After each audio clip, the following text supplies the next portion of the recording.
When love shatters, only ashes remain, or the fire of revenge. Alexander had always believed he was a good husband, loyal, devoted, willing to sacrifice anything for his family. But that night, as his wife poured the wine with trembling hands and introduced him, reality fractured, and something inside him broke beyond repair.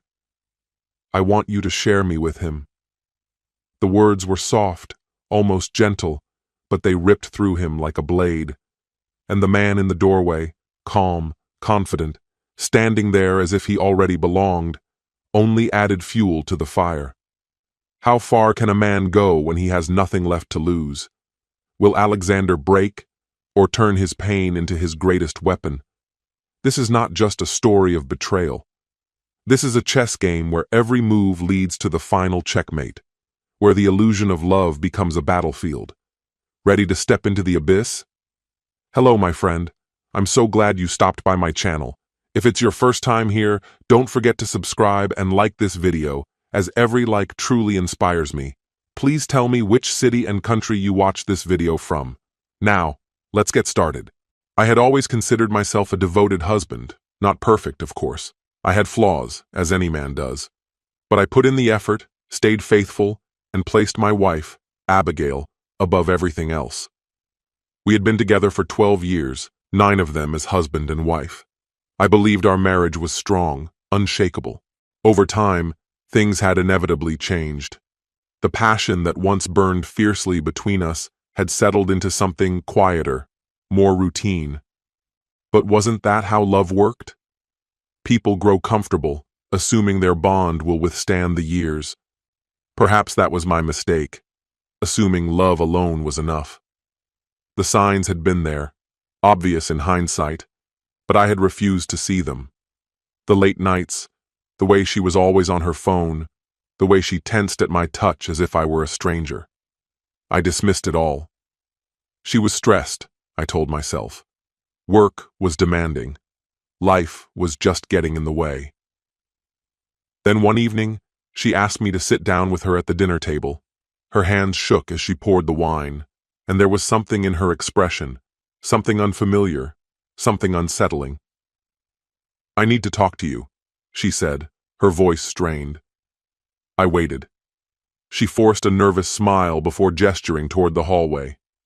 A man stepped forward, emerging from the shadows, calm, unhurried, as though he belonged there, as if he had always belonged there.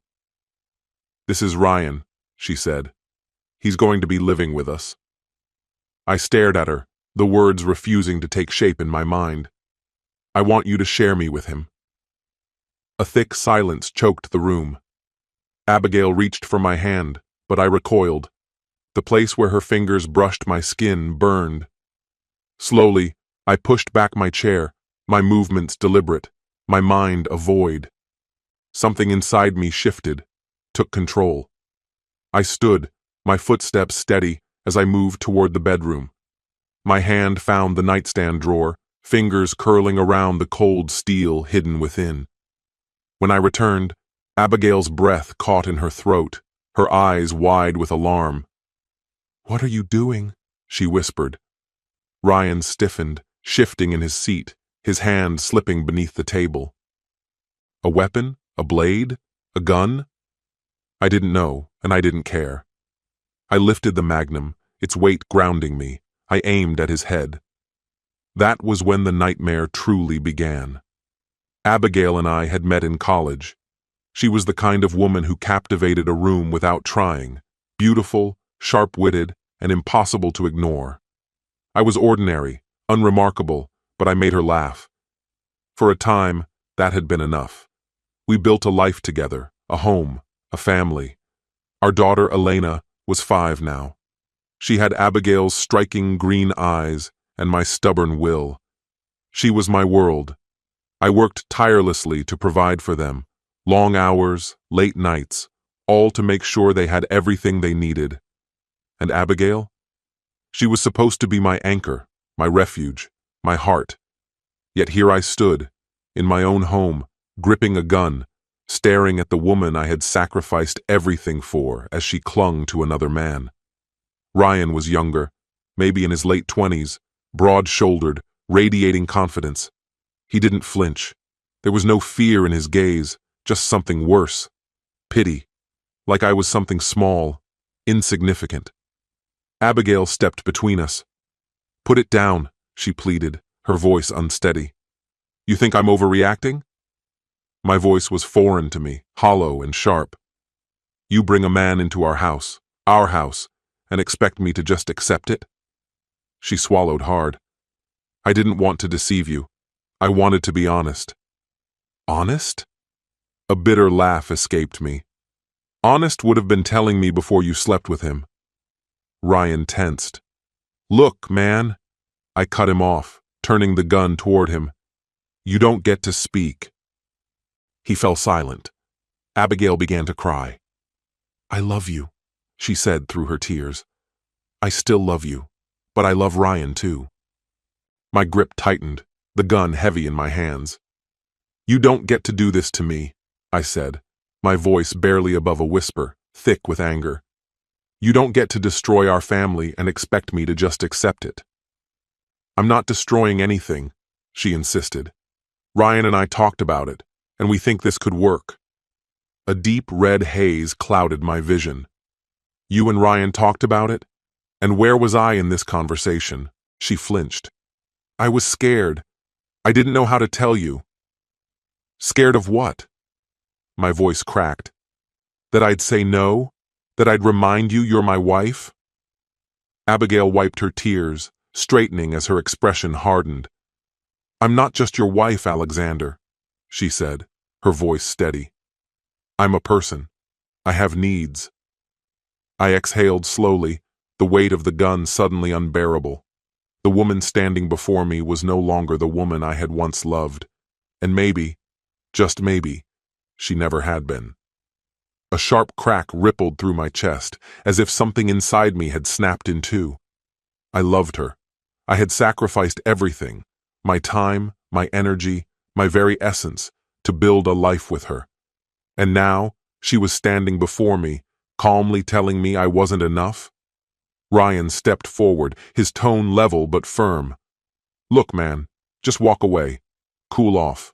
My grip tightened around the trigger. Then, a small voice from the hallway cut through the tension. "Daddy?" Elena stood there, clutching her stuffed rabbit, her wide eyes shimmering with uncertainty and fear. I froze.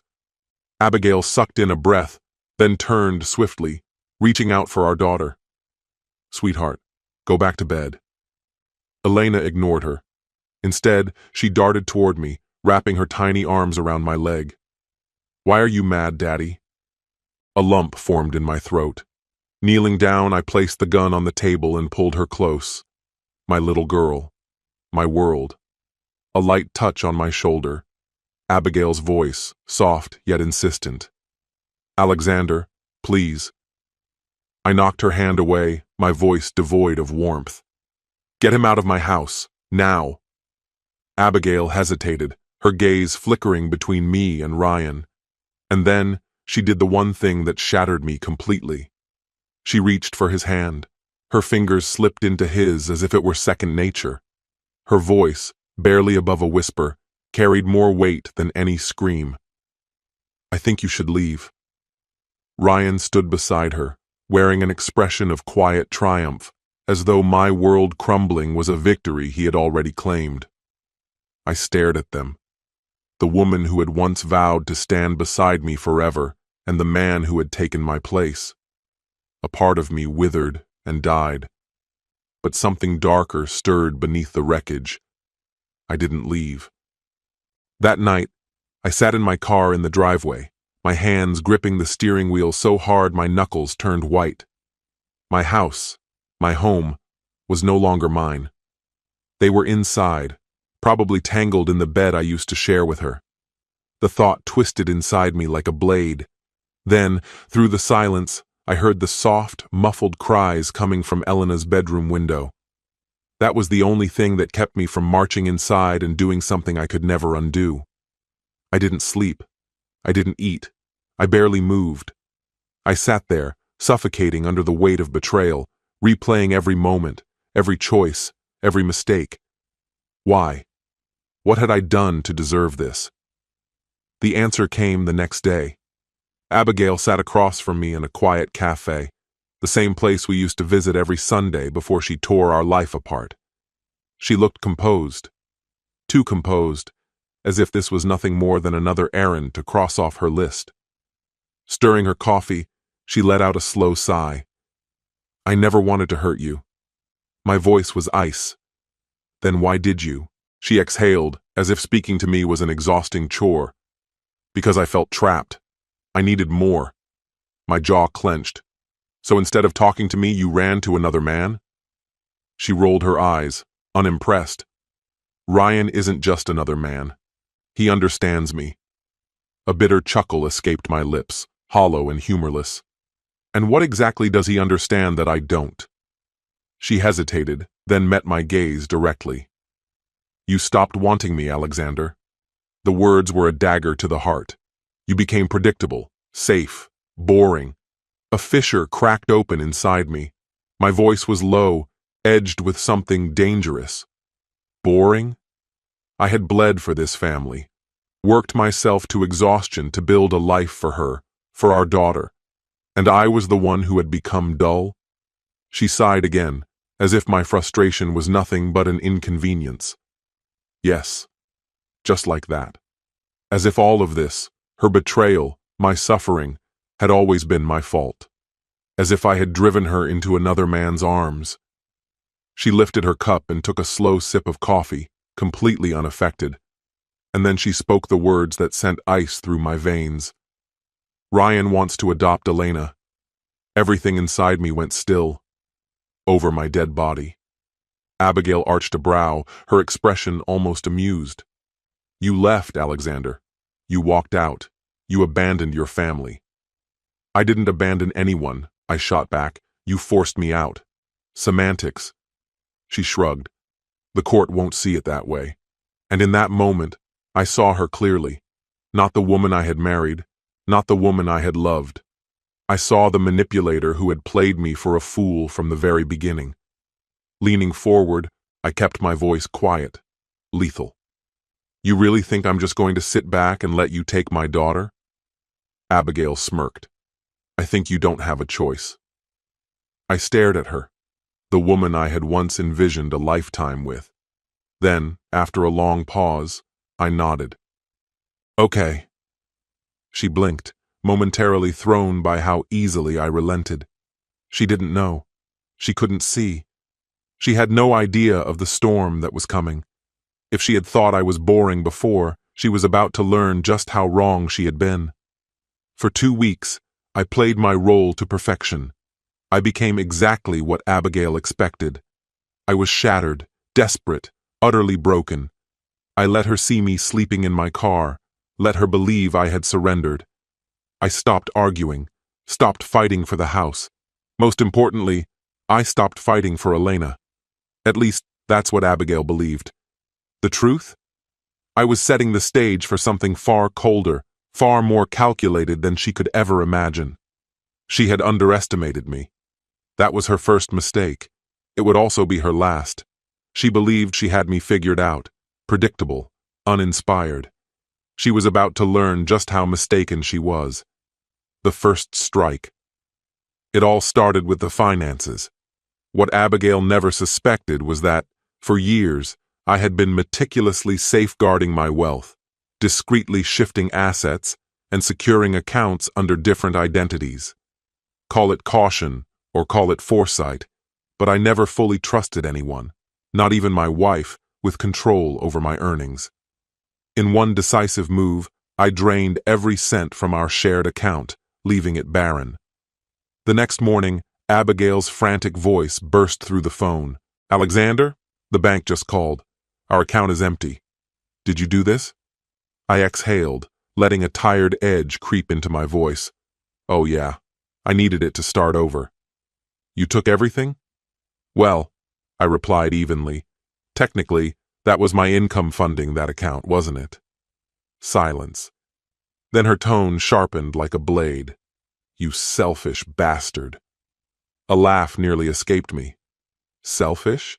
That's rich coming from the woman who had another man in our home. You'll be fine, I added smoothly. After all, you have Ryan now, don't you? I disconnected the call before she could respond. Step 1, complete, the second strike. Ryan was next. I had done my research. He wasn't just some casual fling, he was a parasite. A man with no real career, no savings, nothing to his name beyond a gym membership, and an Instagram feed flooded with flexing selfies. Worse, his past was as ugly as his character. I reached out to an old contact, Detective Larry Cordetti. We weren't friends, but I had once done him a favor he hadn't forgotten. Ryan Halverson, I told him. I need every scrap of dirt you can find. Cordetti's brow lifted, but he didn't question it. A few hours later, he handed me a folder thick with evidence. Ryan had a history: 3 arrests for aggravated assault, bar fights, road rage. There was even a hushed-up case involving an ex-girlfriend that had been settled privately. That was all I needed. That night, I sent Abigail an anonymous email. Attached were copies of Ryan's arrest records, along with a single-line message. This is the man raising your daughter. The reaction was immediate. My phone rang past midnight, her voice vibrating with panic. You son of a... You're trying to ruin my life. Me? I asked, feigning innocence. No, Abigail. I'm just making sure you know exactly who you've chosen. Ryan wouldn't... He's not like that anymore. I chuckled. Oh? Maybe you should ask the woman who needed stitches after he threw her through a wall. Silence. I knew what was happening. Doubt had begun to gnaw at her, seeping into the cracks of her choices. Step 2. Complete. The final strike. Elena was never meant to stay with Abigail. That much had always been clear. It was time to act. One evening, while Abigail was out, I picked Elena up from school. We stopped for ice cream, her small feet swinging beneath the table as she happily devoured her cone. Daddy, she murmured between bites, do I have to live with Mommy? I clenched my jaw. Do you want to? She hesitated, staring down at her melting treat. I miss you. I pressed a kiss to her forehead. I miss you too, sweetheart. By morning, Abigail woke to an empty house. Elena was gone. This wasn't a visit, not a weekend away. I had taken her permanently. Every detail had been accounted for. New home, fresh documents, everything arranged long before she even suspected a thing. By the time Abigail grasped what had happened, we were already beyond her reach. I left her a final message. You chose Ryan. I chose my daughter. Enjoy your freedom. And just like that, she got exactly what she wanted, an escape from responsibility. And I was finally free of her. Abigail's downfall. Of course, I kept an eye on her. Not out of longing, God no, but to watch her descent into ruin. Predictably, it didn't take long. Losing Elena shattered her. She ran to the police, screamed to anyone who would listen that I had kidnapped our daughter. But I had anticipated this. The custody battle had already been shifting in my favor. My legal team was ruthless. They exposed her infidelity, her recklessness, her decision to bring a dangerous man into Elena's life. And the courts? They don't look kindly on mothers who endanger their children. I won full custody. Abigail was granted supervised visitation, but she never came. She was too busy sinking into her own misery. Ryan unmasked. Once the money was gone, once the house was empty, once reality set in, Ryan changed. The charming, carefree man she had chosen over me. He disappeared, replaced by someone bitter, resentful. Abigail once longed for romance, dreaming of a love that would sweep her off her feet. Instead, she found herself trapped with a man whose anger simmered just beneath the surface, waiting for any excuse to erupt, until, inevitably, it turned on her. She called me only once, just once. A final, desperate attempt to reach out. Her voice was unsteady, barely holding together. Alexander, he hit me. I closed my eyes, inhaling slowly. Of course he did. I don't know what to do, she whispered. I'm scared. My fingers drummed lightly against the desk as I gazed out the window. The street beyond was calm, peaceful, so far removed from the life she had chosen. Elena was here, safe, untouched by any of it. You made your choice, Abigail. My voice was measured, distant. Now live with it. Silence. Then a sharp, choked sob before the line went dead. That was the last time I heard from her. That was the end of it. Where is she now? I have no idea. Last I knew, she had packed her things and vanished, drifting 3 states away, struggling to scrape by in a job that barely kept her afloat. And Ryan? He moved on, found someone younger, someone easier to control. The moment Abigail had nothing left to give, he discarded her without a second thought. As for me, I rebuilt. It wasn't simple, but I put myself back together piece by piece. I found someone who understood what love was meant to be. Elena thrived. She barely even remembered Abigail. And maybe that was for the best. Because in the end, Abigail got exactly what she wanted. She craved adventure. She demanded freedom. She wanted a life without me. And I made sure she had all of it. This story has come to an end. Betrayal isn't just pain. It's a point of no return. When trust is shattered, everyone has a choice, to break or to rise stronger. Alexander learned too late that love isn't just about devotion, but respect. And without respect, even the strongest bonds are doomed. But revenge is not freedom. It only drags you deeper into darkness. True strength isn't in destroying the past, but in leaving it behind. Those who betray aren't worth revenge or hatred. The worst punishment for them is living with the choices they made. What's your opinion? Share it in the comments, my friend. And if you like this story, check out other exciting videos on my channel. I'll say goodbye until the next video. See you.